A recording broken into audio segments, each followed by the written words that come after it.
그러므로 형제들아, 내가 하나님의 모든 자비하심으로 너희를 권하노니 너희 몸을 하나님이 기뻐하시는 거룩한 산 제물로 드리라. 이는 너희가 드릴 영적 예배니라. 너희는 이 세대를 본받지 말고 오직 마음을 새롭게 함으로 변화를 받아 하나님의 선하시고 기뻐하시고 온전하신 뜻이 무엇인지 분별하도록 하라. 아멘. 본문 말씀 로마서 12장 1절로부터 2절 말씀, 하나님의 선하시고 기뻐하시고 온전하신 명령을 분별하여 순종하는 복된 자녀가 되는 방법. 하나님의 선하시고 기뻐하시고 온전하신 명령을 분별하여 순종하는 복된 자녀가 되는 방법이라는 행복한 제목으로 선포하도록 하겠습니다.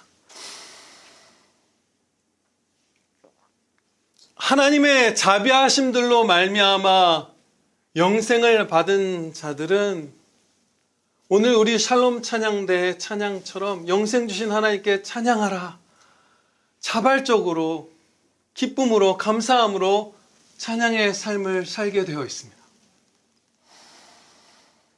거룩한 산 제사로 자신의 몸을 바치기를 소원하게 돼요. 기쁨으로, 감사함으로, 자원해서. 그것이 소원이에요. 자기가 하나님을 섬기지 않고 죄악으로 치달을 때 제발 제가 죄악에서 돌이켜서 하나님께 정직한 감사로 찬양의 삶을 살게 해주시옵소서라고 기도드리는 그 새 생명을 가진 구원받은 자들이에요. 우리는. 여러분이 예수 그리스도 우리 주님을 믿으셨다면 여러분에게는 영원한 사망이 있는 것이 아니라 하나님 아버지 나라에서의 영원한 생명이 있습니다. 이것이 얼마나 기쁜 일인가요? 우리에게 상실과 질병과 환난과 고통과 또 죽음 같은 것들을 성도에게 면제하지 않으시고 겪게 하심으로써 우리가 영원한 사망에서 영생으로 건진받은 것이 얼마나 행복한 일인지 주목하게 해주십니다. 네. 저와 여러분의 아들, 딸들이 맨날 한 번도 안 아프고 건강하고 저희도 아파본 적이 없고 예수님 믿기만 하면 다 90살, 100살까지 무병장수하기만 하면 우리가 구원의 은혜를 감사드렸을까요? 우리가 아이들도 아프고 아기를 잃을 뻔하고 무슨 병에 걸리고 사고가 나고 그럴 때 이 땅에서의 삶이 끝이 아니라 이 멸망할 죄인들, 그 자녀마저도 많이 미워하고 못되게 굴기도 하는 이 죄인인 우리가 구원받아 영생을 누리게 되었다는 사실에 감격해서 무릎 꿇고 감사 찬양 드리게 되는 것이잖아요. 그런 환난들을 통해서. 예수 그리스도를 믿고 영생을 받은 우리는 그 은혜를 주목하기만 하면 하나님의 자비하심들을, 십자가의 자비하심들을, 우리를 날마다 건지시는 자비하심들을 주목하기만 하면 자원함으로 진짜 찬양을 드리게 되어 있습니다. 이 진리를 충만하게 표현한 찬송이 우리 찬송가에 있어요. 성자의 귀한 몸 날 위하여 버리신 그 사랑 고마워라. 내 머리 숙여서 주님께 비는 말, 나 무엇 주님께 바치리까. 지금도 날 위해 간구하심 이 옅은 믿음이 아옵나니 주님의 참사랑 고맙고 놀라워 찬송과 기도를 쉬지 않습니다. 하나님의 은혜를 우리가 바라보기만 하면, 정신을 차리고 주목하기만 하면, 그 자비하심들을 보면 너무 그 은혜가 감사해서 기뻐서 찬송과 기도를 쉬지 않게 됩니다. 그렇게 될 것을 하나님께서 당연히 아시고 그런 권면을 주신 거예요. 여기 무겁고 되게 두려운 그런 명령으로 찬양하라고 하시지 않았죠? 형제들아, 내가 하나님의 자비하심들 너희를 권한다. 너희 몸을 하나님이 기뻐하시는 거룩한 산 제사로 바치라. 하나님의 자비하심들을 생각해봐. 너희 이거 하고 싶을 거야. 그걸 알고 사도도 그렇게 권한 거예요. 자비하심들을 보라. 하나님께 바치라 너를. 1절 마지막 부분을 주목하고자 합니다. 이는 너희가 드릴 영적 예배니라. 여기서 영적 영적이라고 번역된 말씀, 거기에 이제 각주가 달렸어요. 4번이죠. 우리 성경에. 합당한, 이렇게 번역할 수 있다. 이는 너희가 드릴 합당한 예배니라 라고 번역될 수 있다는 뜻이에요.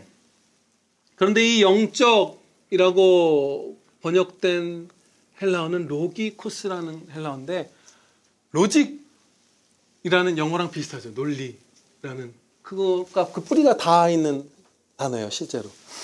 그러니까 우리가 하나님의 자비하심들을 바라볼 때, 그것을 생각할 때, 고려할 때에 우리의 온 몸과 마음을 하나님을 예배하는 데 바치는 것은 너무나 논리적이고 합당한 일이라는 거예요. 우리를 창조하시고 피조물 가운데 가장 큰 사랑으로 하나님의 형상대로 창조하셨는데 우리가 하나님을 대적했죠. 그건 죄악 중에서 가장 큰 죄악입니다. 우리가 다른 누가 남과 남을 해한 이런 거 말고 낳고 길러주신 부모님을 살해하고 하면 폐륜이다 이렇게 부르잖아요. 가장 참혹한 죄악이다. 사악한 죄악이다. 근데 우리를 하나님의 형상대로 지음받은 이 가장 사랑받은 피조물인 우리가 하나님의 원수가 된 것은 폐륜 중에 폐륜이에요. 그렇게 큰 죄를 범한 우리를 구원하셔서 하나님을 찬양할 수 있게 해주신 것이에요. 그리고 성도가 된 뒤에도 우리가 범죄로 넘어지고 세상을 사랑하고 그렇게 가늠한 여인과 같이 굴 때 우리를 진노하심으로 사망의 그 진노로 정의롭게 미워하시고 그런 게 아니라 불쌍히 여기셔서 계속해서 우리를 살려주셨잖아요. 매일매일 지금까지 우리의 믿음을 보존하시고 그리고 우리가 하나님의 은혜로 말미암아 살고 존재하고 행동할 수 있고 우리에게 있는 재능들, 기술들, 명철함들 이런 것들이 다 하나님의 은혜잖아요. 그럼 이 모든 것을 주시고 이 말할 수 없는 자비하심을 주신 하나님을 온 마음과 몸을 바쳐서 찬양하는 것은 너무나 논리적이고 합당한 거라는 거예요. 그렇게 복된 삶이 어디 있어요? 그렇게 마땅한 삶이, 그렇게 선한 삶이 어디 있어요? 정말 너무나 마땅한 거예요. 그 아버지를 찬양하는 것은.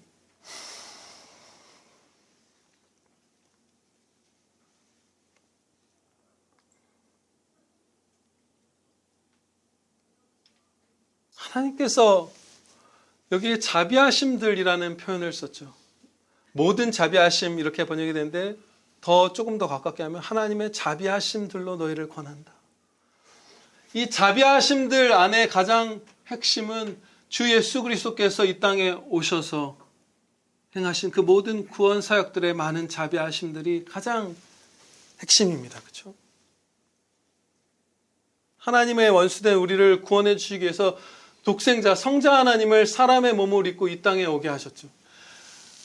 창조주 하나님께서 종인 사람이 되신 거예요. 사람의 몸을 입으신 거예요.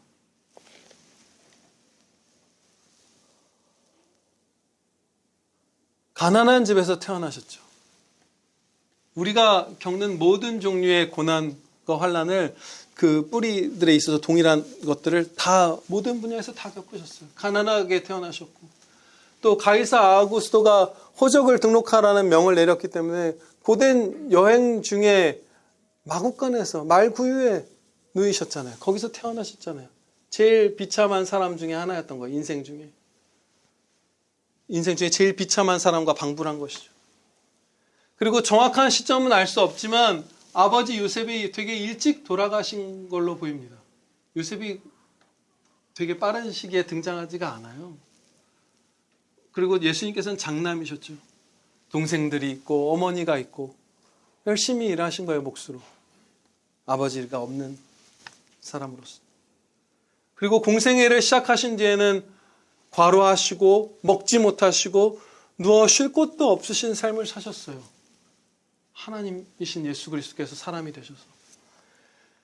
그리고 함께 먹고 살고 가르치고 돌보았던 제자 가룟 유다에게 가장 결정적인 배신을 당하셨고 다른 나머지 제자들도 예수님을 버리고 떠났습니다. 그리고 친히 창조하시고 세상 모든 민족들 가운데 가장 먼저 특별히 사랑하신 자기 백성 이스라엘 사람들에게 미움받으셨어요. 그렇죠? 그리고 공권력, 부패한 종교 세력, 악한 대중들 모두에게 공격당하셨어요.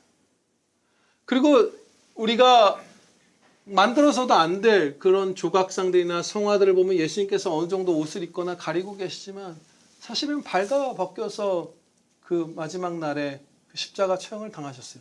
성적인 학대예요. 당하신 거예요. 그것조차도. 폭력도 당하셨고 모함 당하시고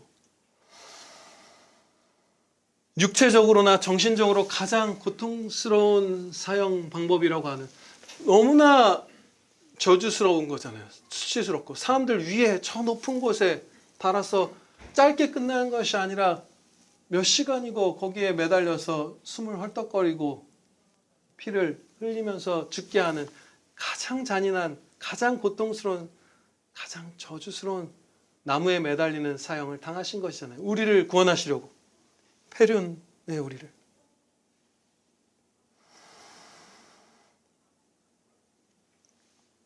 이러한 하나님의 자비하심들을 우리가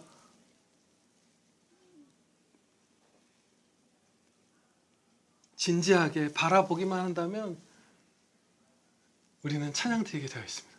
네, 아멘입니다. 본문 말씀은 두 가지 삶을 대조합니다. 하나는 이 세대를 본받는 삶이에요.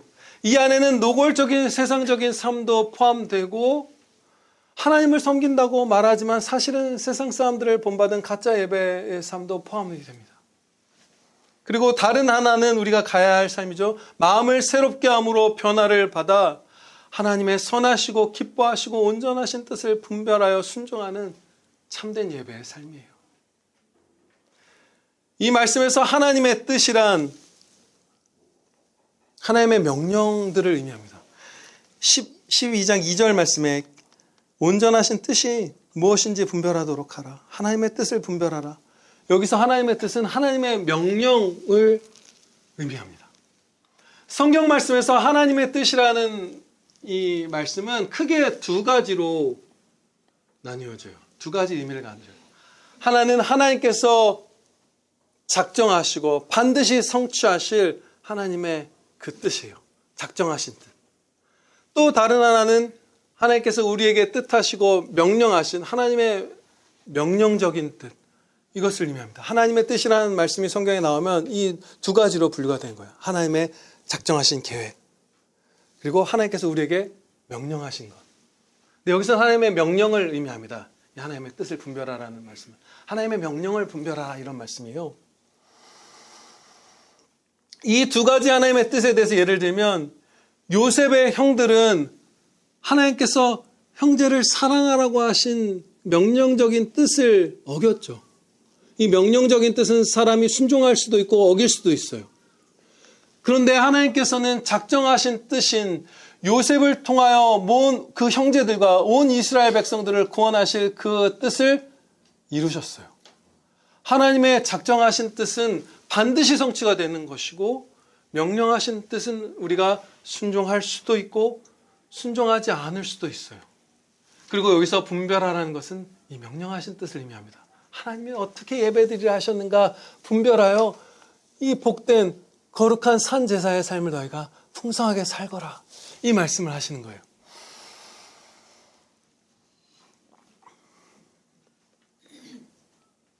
사랑하는 형제 여러분, 하나님께서는 지금 우리에게 마귀들이 아주 좋아하는 그 위력적인 공격 하나를 막는 그 방벽을 세워주고 계십니다. 이 말씀이 그런 말씀이에요. 거짓 교사들, 세속화된 지도자들은 거짓 예언을 통해서 성도들을 미혹하기를 좋아합니다. 하나님께서 우리에게 명령하신 뜻을 알고 순종하는 데 초점을 맞추는 게 아니라 하나님의 작정하신 뜻, 그 미래를 알기를 더 주목하는 거예요. 우리의 삶은 그런 게 아니에요. 여기 산제사라고 하셨잖아요.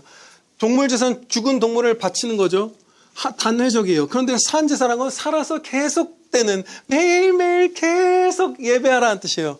그 매일의 우리의 삶의 핵심은 하나님의 작정하신 그 감추어진 미래의 계획들을 우리가 아는 게 핵심이 아니라 내게 무엇을 명령하시는가 그 뜻을 분별하는 게 핵심이잖아요. 내가 새롭게 되어서 하나님의 명령에 순종하는 게 핵심인데 그것을 등한시하고 하나님의 작정하신 뜻, 미래에 대해서 주목하는 그런 죄악된 흐름이 항상 있었죠. 사실은 교회사 가운데. 그래서 거짓된 예언을 하는 자들에게 끌려가는 거예요. 성도들이 그들을 좋아하는 거예요. 이런 식의 예언들 들은 것들 많이 사람들이 얘기합니다. 수련회 때나 아니면 개별적으로 상담할 때 이런 거예요. 내가 예언을 받았는데 김 집사를 크게 들어 사용하실 거래. 뭐 이런 식으로 얘기하는 거예요. 막 그럴싸하게 엄숙하게 영험한 자인 척.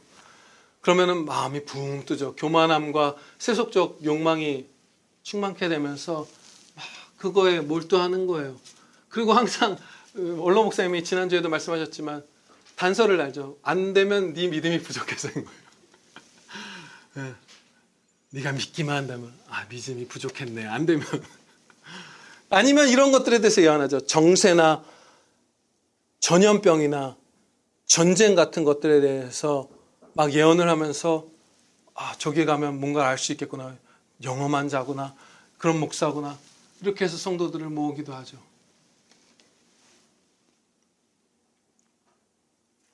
우리가 거짓 예언이 아니라 성령 하나님께서 주신 진짜 예언을 받는다고 해도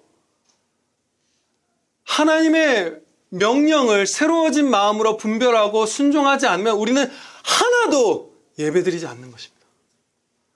진짜 예언을 이만큼 우리가 받았어도 하나님의 명령을 사모하는 마음으로 순종하는 그런 거룩한 신령을 가진 자가 아니면 아무런 가치가 없는 삶을 사는 거예요. 핵심은 이 명령하신 뜻을 분별하는 거예요. 그걸 순종하는 거예요. 그게 예배예요. 세상의 여러 종교를 가진 사람들보다 우리가 더 경계해야 될 악한 부류는 각종 점을 보는 사람들이에요. 불교든 유교든 일본에서 믿는다고 하는 신토든 어떠한 이 땅의 거짓 종교든 간에 나름대로 양심을 따라서 도덕적인 규율들이 엄격하게 세워져 있습니다. 그리고 하나님께 영광 돌리고 감사드리지 않는다 해도 이 사회적 선을 장려하고 존경하고 지키게 만드는 규범들이 세상 종교 안에도 있어요. 그래서 하나님께서 그 악한 세상 종교조차도 사용하셔서 예를 들면 우리나라의 불교, 유교 같은 것들을 통해서 십자가 복음이 전해지기 전에 이 사회가 더 타락하는 것에서부터 우리를 보호하시는데 그런 세상 종교를 사용하신 거예요. 그 안에 도덕적 규범 같은 것들이 있잖아요. 유익한 부분들이 있는 거예요. 하나님께 연락될 찬양의 삶은 결코 아니지만 덜 상하고 덜 죄악되게 만드는 부분이 있어요. 세상 종교는. 그런데 각종 점을 보는 것은 어떻죠? 그런 도덕적인 규율과 책망과 권면과 가르침이 없이 그냥 미래에 내 정욕에만 관심을 두는 게 점을 보는 거잖아요. 그래서 점을 보는 사람이 제일 우리가 피해야 될 사람이에요. 불교도를 피하는 게 아니라 제일 무서운 사람은 점 보러 다니는 사람이에요. 진짜 정욕에만 몰두하는 거거든요. 점을 본다는 건. 그런데 마찬가지로 예언을 통해서 거짓 예언을 통해서 특히 그렇죠. 하나님의 작정하신 뜻, 그 미래에 펼쳐질 그 계획들을 아는데 주목하는 것은 점을 보는 것과 방불한 거예요. 비슷한 태도예요. 우리가 주목해야 할 것은 하나님께서 우리에게 명령하신 뜻입니다. 그게 행복한 사람이에요. 그게 거룩한 찬양을 삶을 사는 자녀가 되는 거예요. 매일매일 살아있는 제사. 하나님께서는 우리에게 이 명령하신 뜻을 사모하고 막 분별하고 순종하는 그 열망을 불러일으켜 주시려고 이 앞에 세 가지 수식어를 붙여서 말씀하셨어요. 하나님의 선하시고 기뻐하시고 온전하신 뜻을 분별하라. 그리고 순종하여 예배하라. 이런 말씀이에요. 이처럼 하나님께서 우리에게 하시는 명령, 이게 하나님의 명령이라고 했죠. 여기서 뜻이라. 명령은 다 선하고 완전히 선하죠. 한없이 선하죠. 그리고 하나님께서 기뻐하시는 것. 그러니까 우리에게도 기쁨이 되는 것. 그리고 온전한 거예요. 완전하다고도 번역할 수 있어요. 완전한 명령. 흠없는 진리예요. 그래서 우리가 그 뜻을 분별하고 순종하면 그냥 항상 반드시 우리에게 복됩니다. 흠이 있고 부족함이 있고 독소가 있는 그런 명령이 아니에요. 그냥 완벽한 명령이에요. 따르면 따를수록, 깨달으면 깨달을수록 복만 되는 그런 명령이에요. 하나님의 뜻은. 예를 들겠습니다. 하나님께서는 우리에게 무엇을 먹을까, 무엇을 입을까 염려하지 말라고 명하셨어요. 명령인데 얼마나 복돼요, 사실. 실제적이고. 실제 그렇게 항상 돌봐 주셨죠. 우리의 모든 선배들, 우리들 다. 그리고 하나님을 기뻐하고 거기에 참 기쁨과 생명이 있다는 것도 가르쳐 주시고 명하셨죠. 그런 말씀들, 그런 하나님의 명령을 믿고 순종함으로 제가 노후에 대한 걱정을 안 해요. 노후 준비나 이런 것들에 대한 염려를 하지 않습니다.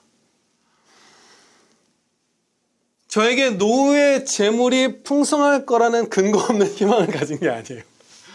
그래서 그런 게 아니에요. 노후에 대한 염려 성도분들도 얼마나 많이 하는지 몰라요. 그래서 움츠러들고 그래서 사랑하지 못하고 이럴 때가 많죠.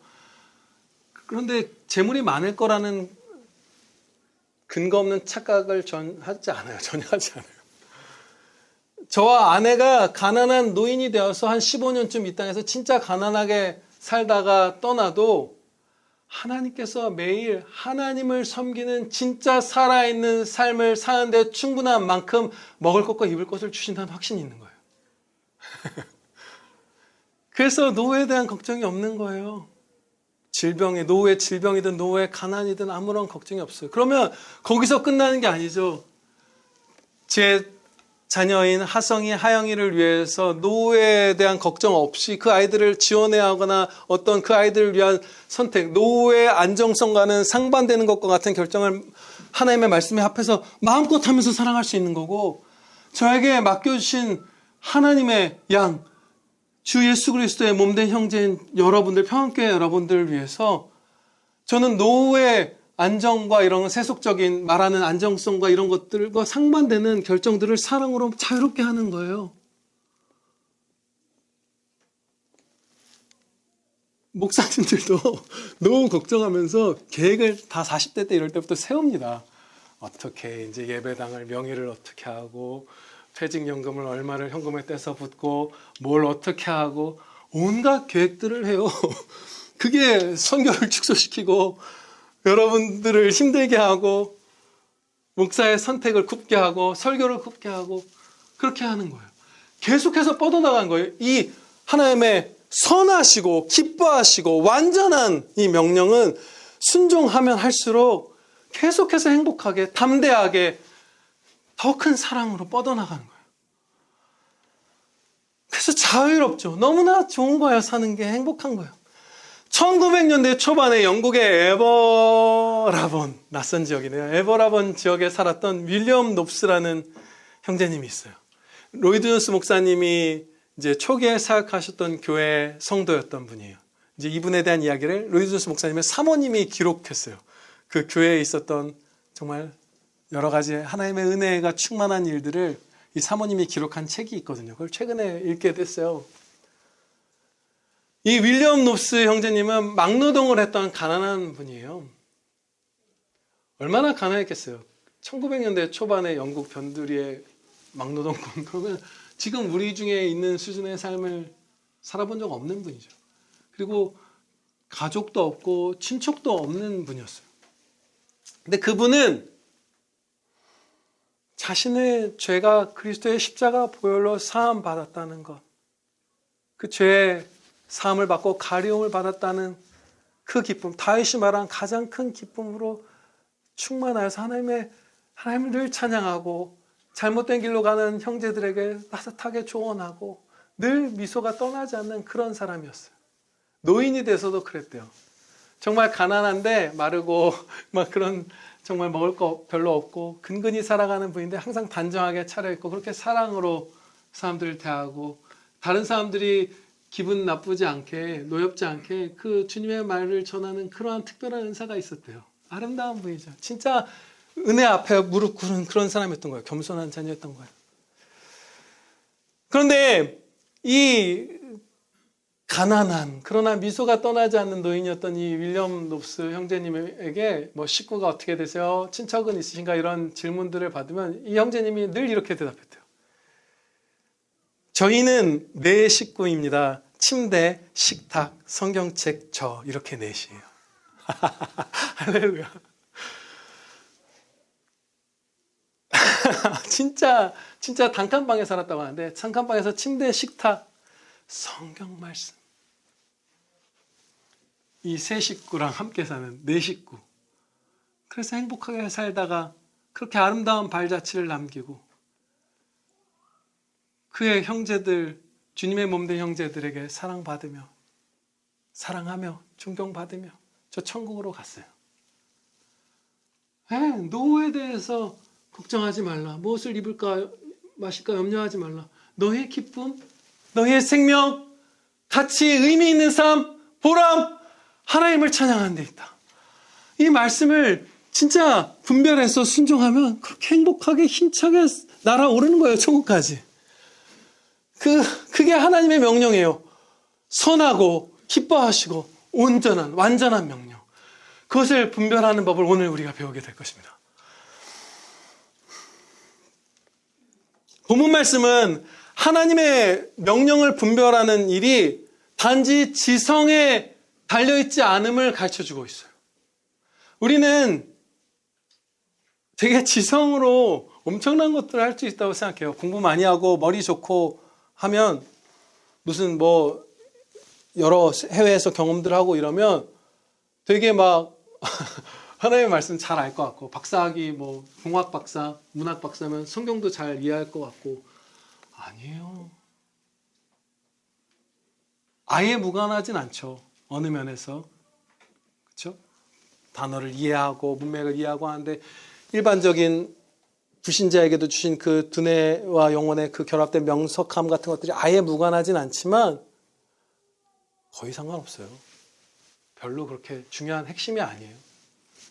하나님의 명령을 분별하는 것은 마음을 새롭게 함으로 변화를 받은 자만이 하나님의 명령을 바르게 깨닫고 순종할 수 있습니다.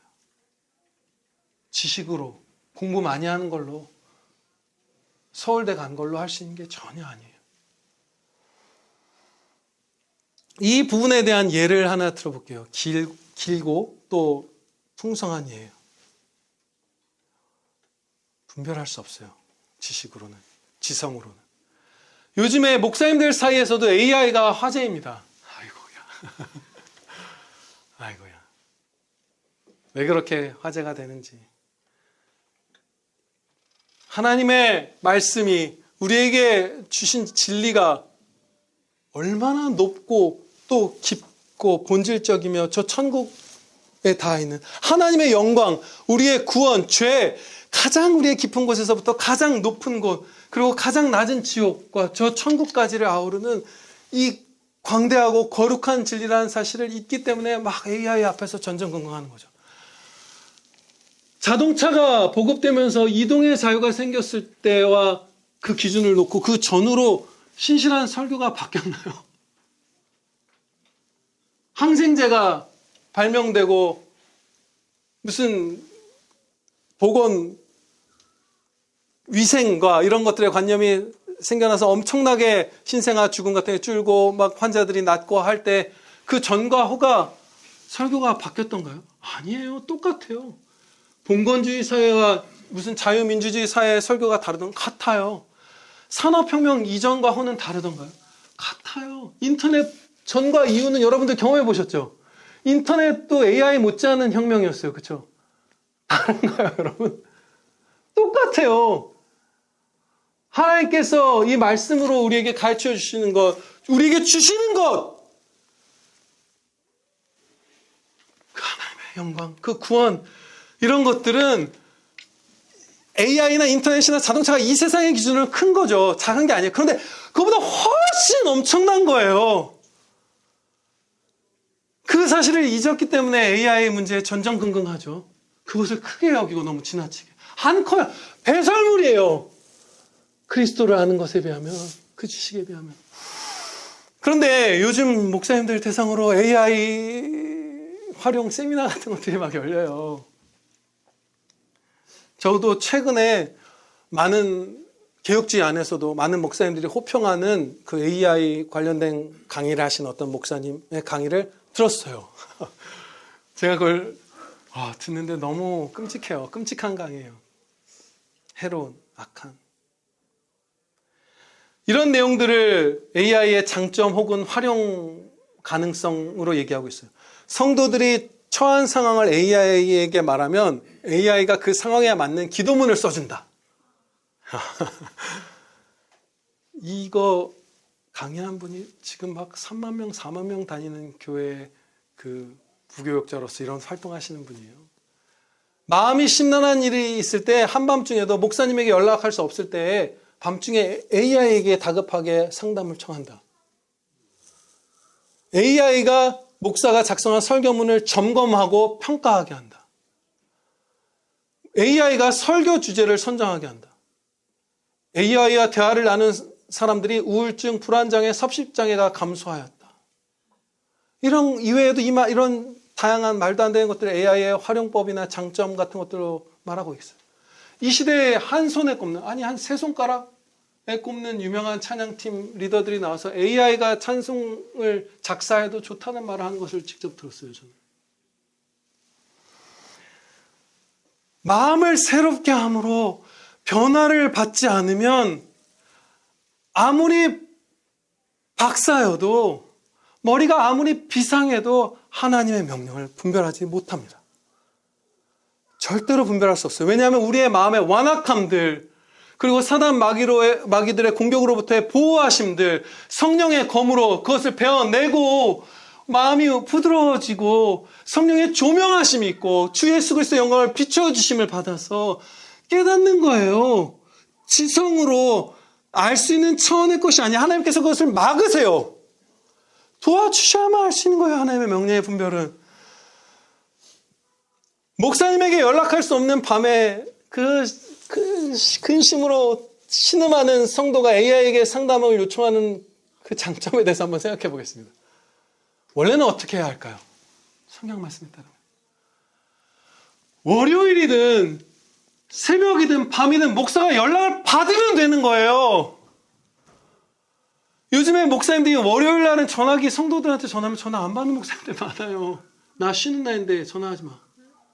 저는 진짜 많은 사람들에게 사랑받고 막 강사로 뭐 합신이든 어디든 막 불려다니는 목사님인데 그분이 설교 가운데에서 해변가 어디 마을에 집을 몇 달을 렌트해서 살고 놀고 있는데 안식월 갖고 있는데 교회에 연락하지 말라고 하는데 몇 번 연락 왔다고 화를 내는 걸 본 적이 있어요. 설교 중에 성도들한테 그런 얘기를 해요. 내가 나한테 연락하지 말라고 그랬죠. 근데 내가 지금 무슨 비치에서 그 안식년을 보내고 있는데 연락하더라고요. 막 그걸 짜증을 내는 거예요, 목사가.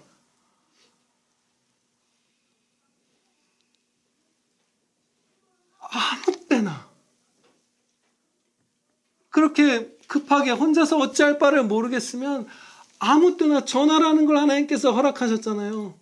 목사에게 전화하면 되는 거예요. 목사는 365일 아무 때나 전화기를 켜두고 자면 되는 거예요. 살면 되는 거예요. 그 임무를 팽개치니까 AI가 필요한 거죠.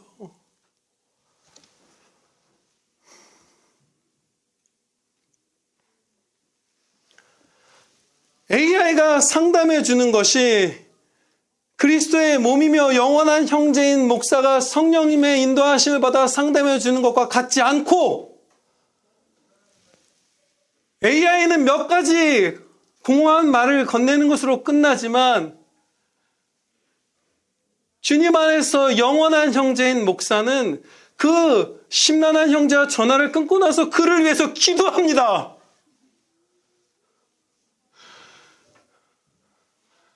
숨이 안 쉬어지는 형제를 위해서 기도하지 않고 AI에게 상담받으라. 그 강의가 귀한 강의다. 목사님들이 모여서 듣고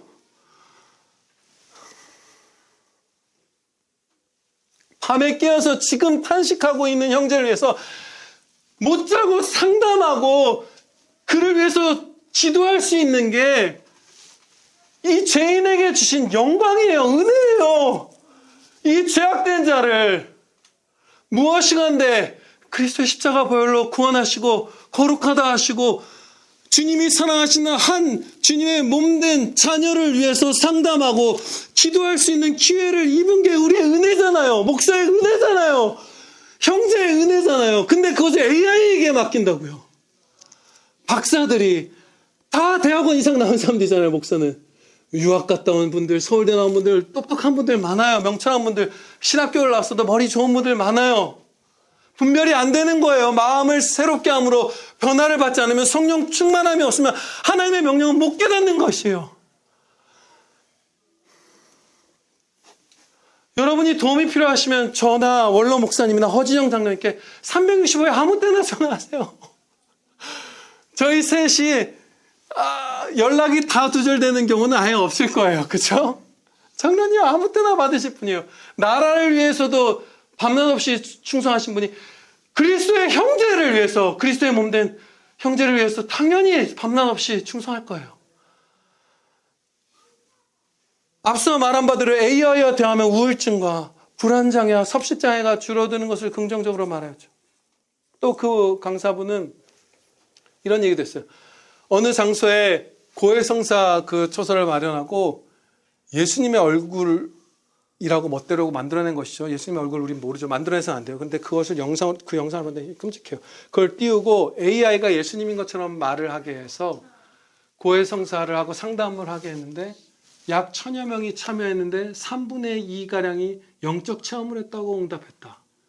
그래서 그것을 비판하고 합당하게 죄악되다 선포하고 피하라 한 게 아니라 그것을 나름 긍정적인 그런 뉘앙스로 맥락에서 소개한 거예요.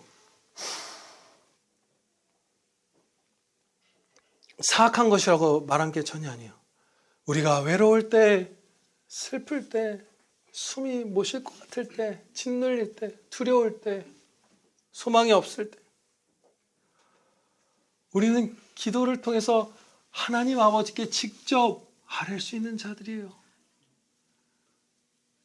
AI가 생성한 예수님 얼굴과 예수님 목소리와 스피커와 마이크에다 대고 얘기하는 자들이 아니라 하늘 보좌에 앉으신 하나님 아버지께 직접 기도를 아뢰게 은혜 입은 자들이에요. 예수님께서 말씀하십니다. 그날에 너희가 내 이름으로 구할 것이요 내가 너희를 위하여 아버지께 구하겠다 하는 말이 아니니 이는 너희가 나를 사랑하고 또 내가 하나님께로부터 온 줄 믿었으므로 아버지께서 친히 너희를 사랑하십니다. 하나님 아버지께 예수님께서 대신 기도 드리신 것만 있다는 게 아니라 물론 우리 위해서 기도 드려주십니다. 그런데 그게 아니라 너희가 직접 하나님 아버지께 직접 다이렉트로 아뢰 수 있다는 거예요. 대통령에게도 의사에게도 담임 목사에게도 요즘에 직접 말 못하는 사람들 많은데 그래서 AI에게 상담하는데 그게 아니라 365일 밤낮 없이 하늘에 계신 하나님 우리 아버지께 너희가 직접 고민과 고통을 아뢰고 위로해 주세요. 도와주세요. 요청할 수 있는 그 한 라인을 갖고 있는 자들이라는 거예요. 성령의 도우심을 받고 그리고 우리에게는 하나님의 말씀이 이토록 풍성하게 있죠. 그리고 수천 시간, 만 시간 단위로 우리는 이 말씀을 배워왔어요. 여러분 정말 하나님의 은혜를 구하면 성령님께서 이 말씀들을 생각나게 해주신다고 했는데 하나님의 음성을 무슨 신비주의자들이 말하듯이 그렇게 듣는다는 것이 아니라 성령님의 영음을 우리가 들을 때도 있죠. 그런데 그런 것을 지금 핵심으로 얘기하는 것이 아니라 그것도 말씀 안에 있는 말씀만이 합당한 것이죠. 이 성경 말씀을 우리에게 기억나게 해주세요. 하나님의 말씀을 하나님께 직접 아뢰고 하나님께 직접 듣는 거예요. 직접 하나님과 대화하는 거예요. 하나님께 직접 상담받고 직접 진료받고 직접 고침을 입는 거예요. AI에게 상담해서 섭식장애를 이겨내는 게 아니에요. 또 설교를 하는 것과 설교를 준비하는 여러 과정들에서 AI의 도움을 받는 것에 대해서 살펴보겠습니다. 설교를 하는 것과 설교를 준비하는 그 과정들은 목사라는 성도에게 허락하신 예배예요. 너희 몸을 거룩한 산 제사로 하나님이 기뻐하시는 제사로 바치라. 목사는 설교 준비하고 설교하는 게 그 산 제사의 큰 부분이고 찬양의 삶의 큰 부분이고 예배의 삶의 큰 부분이에요. 그렇죠?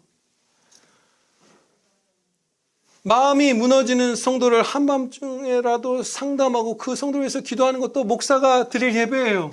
여러분이 여러분의 삶에서 하나님께 드린 예배들이 여러 가지가 있죠. 목사는 이게 주된 예배죠. 이 예배, 이 찬양의 많은 부분들을 AI에게 맡겨도 되나요? 우리가 찬양을 AI에게 맡겨도 되는 것인가요? 노래로 부르는 찬양이든 삶의 모든 찬양이든 예배든 AI가 드려줄 수 있어요, 우리 대신?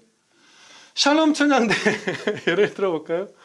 고음 어려워하시잖아요. 여기 성악 전공 이런 분들 한 분도 안 계시잖아요. 고음 되면 음정이 플랫됩니다, 여러분들. 그렇죠? 그리고 알토나 이런 파트들 테너 음정 어렵잖아요. 무슨 지휘자님 이런 분들 말고 한신 집사님 말고 다른 분들은 음정에 어려움이 있죠. 그럼 AI 보컬들을 같이 껴넣어서 찬양 드리면 되겠네요.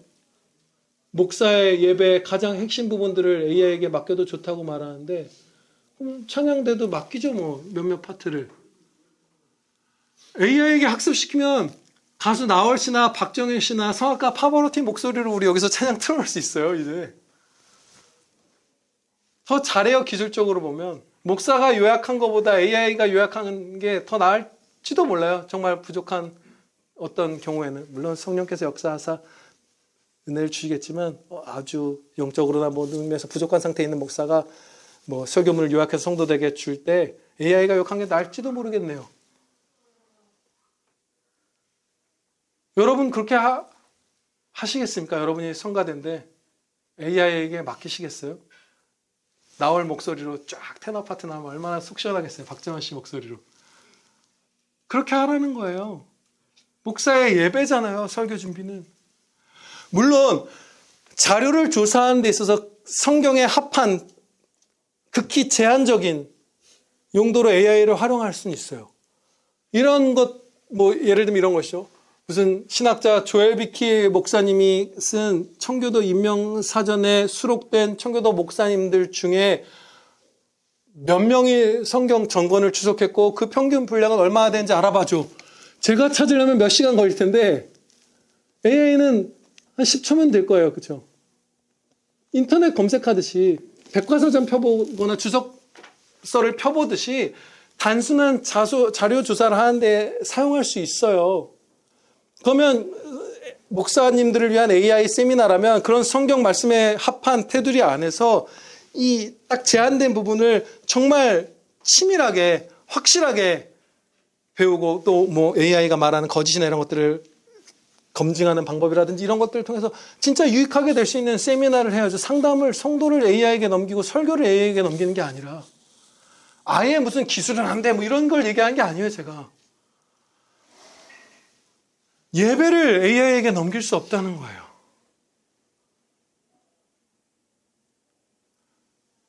설교의 주제, 본문 말씀, 제목, 설교 전체의 내용 이 하나하나를 다 기도하고 성령님의 인도하심 가운데 정하고 선포하는 거예요. AI에게 그걸 맡긴다고요. 하나님께 드리는 예배이자 찬양이자 거룩한 산 제사를 AI에게 우리 대신 드리게 한다면 우리는 죄악을 범하는 것입니다. 또 성령님의 역사하심에 관한 말씀들을 우리가 경외함으로 청종할 때에도 이 AI에 대한 활용들이 목사님들이 하는 활용이 얼마나 말씀을 많이 거스르는지 우리가 알 수 있어요.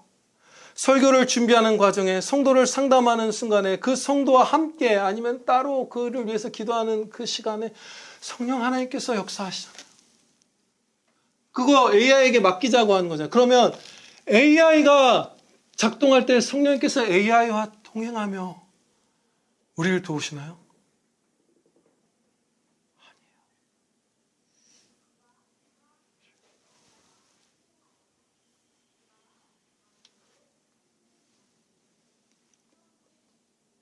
성령님께서 함께 하시면서 우리에게 힘을 주시고 주 예수 그리스도의 영광을 보게 하셔서 우리가 사망의 공포에서도 금세 피어나게 하시고 다시 회복되게 하시고 아멘입니다. 예, 바른 길로 인도해 주시고 나는 자거나 쉬거나 딴 일을 하면서 AI에게 맡겨놓으면 성령님께서 AI 안에 내주하시며 그 일들을 하시는 게 아니잖아요. 제가 지금까지 AI와 관련하여서 하나님의 말씀을 살펴본 이유는 하나님의 선하시고 기뻐하시고 완전한 명령을 분별하는 것은 지성으로는 불가능하고 단지 마음을 새롭게 함으로 변화를 받은 성도만이 가능하다는 사실을 가능하다는 그 신뢰를 들어드리기 위함이었어요. 여러분들도 마찬가지입니다. 여러분들이 머리가 아무리 좋든 설교를 몇만 시간을 들었던 여러분의 마음이 새로워져야만 해요. 변화되어야만 해요. 거룩해져야만 돼요. 그래야 하나님의 이 행복한 명령을 깨닫고 따를 수 있는 거예요. 이제 우리에게는 어떻게 해야 마음을 새롭게 함으로 변화를 받을 수 있는가? 라는 질문이 남아있습니다. 이것에 대한 짧은 적용을 하고 마치도록 하겠습니다. 하나님의 말씀에서 당연히 그 답을 우리가 찾아야 하죠. 복된 예배의 삶을 살 수 있는 길을 열어주실 거예요. 우리는 우리 스스로 우리의 마음을 새롭게 할 수 없습니다. 이건 이렇게 절제해야지 무슨 극기하듯이 우리 마음을 변화시킬 수가 없어요. 그런 능력이 없어요. 겉으로 행하는 행동은 어느 정도 우리가 바꿀 수 있어요.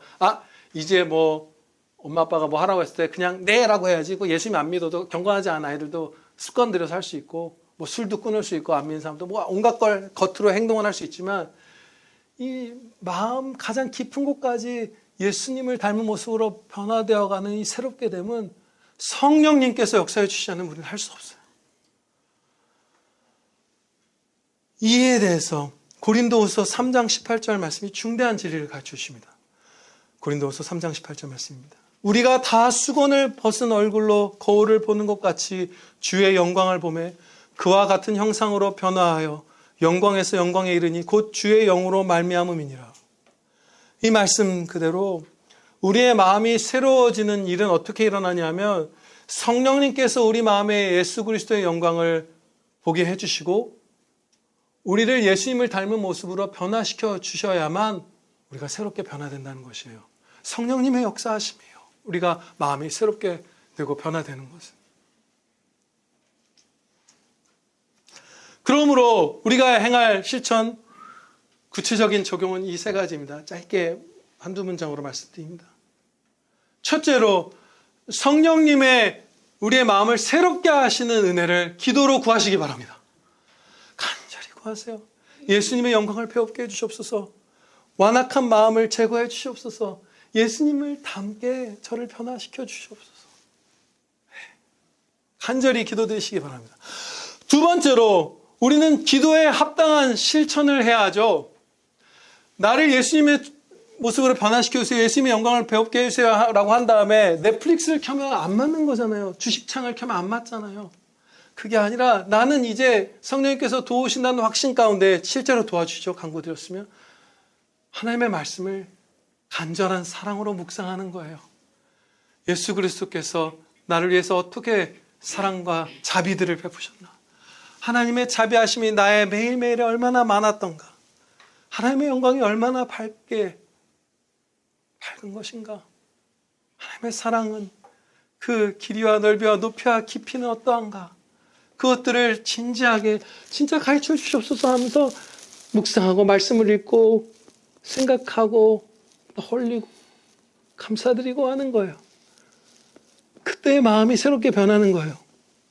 그리고 우리가 지난주에 원로 목사님 선교에서도 우리가 배웠다시피 진리죠. 하나님의 말씀을 배운 것이죠.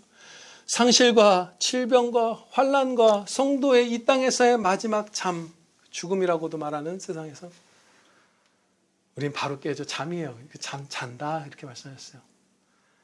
이 모든 것들은 우리가 하나님, 주 예수 그리스도의 자비들을 주목하게 하시려고 주시는 은혜의 방편들입니다. 은혜의 방편들. 우리가 그런 힘들고 아프고 두려운 일들을 겪을 때에 전능하시면서 독생자를 십자가에 내어주실 만큼 나를 사랑하신 하나님 아버지께서 내게 반드시 좋은 것을 주셨다. 이것은 내게 유익이 될 것이다. 아버지 하면서 하나님을 찾고 우리가 영생을 받은 것을 기뻐하고 우리의 소망을 이 땅에서 들어 올려서 하늘로 옮기고 우리의 관심사를 땅의 정욕이 아니라 저 천국 백성다운 찬양의 삶으로 바꾸고 하는 이 모든 일들을 충성되게 행하시는, 그리하여 하나님의 말씀을 분별하여 복된 예배의 삶을 사시는 행복한 자녀들 되시기를 주 예수 그리스도의 이름으로 축원합니다. 아멘. 기도해 주시겠습니다. 아버지 하나님 감사합니다. 오늘도 그 자비하심들을 저희에게 베풀어 주셔서 이 연약하고 아직도 많은 죄악들을 범하는 저희들이 하나님의 생명의 말씀을 듣고 깨닫고 이제 열매 맺기 시작함을 아버지 감사 찬양 드리옵나이다. 주여 홀로 영광 받으시옵소서. 아버지 하나님, 저희가 세상의 말들 또 그런 것들에 의지하고 끌려가지 않게 하옵시고 또 스스로의 힘으로 잘 살아보겠다. 죄악들을 이기겠다. 그런 어리석은 싸움을 싸우지 않게 하옵시고 성령님께서 우리의 마음을 새롭게 해주시기를 날마다 계속해서 믿음으로 받을 줄 알고 힘차게 간구드리며 하나님 말씀 가운데에서 주 예수 그리스도의 영광을 배웁기를 간절한 사랑으로 원하고 묵상하며 주 예수 그리스도의 영광을 밝히 배움으로 성령님의 역사하신 가운데 마음이 새롭게 되어 하나님의 이 복된 명령들을 깨닫고 순종하는 행복한 아들, 딸들 저희 다 되게 하여 주시옵소서. 속히 그 은혜 내려주시옵소서. 예수 그리스도의 이름으로 기도하렵나이다. 아멘.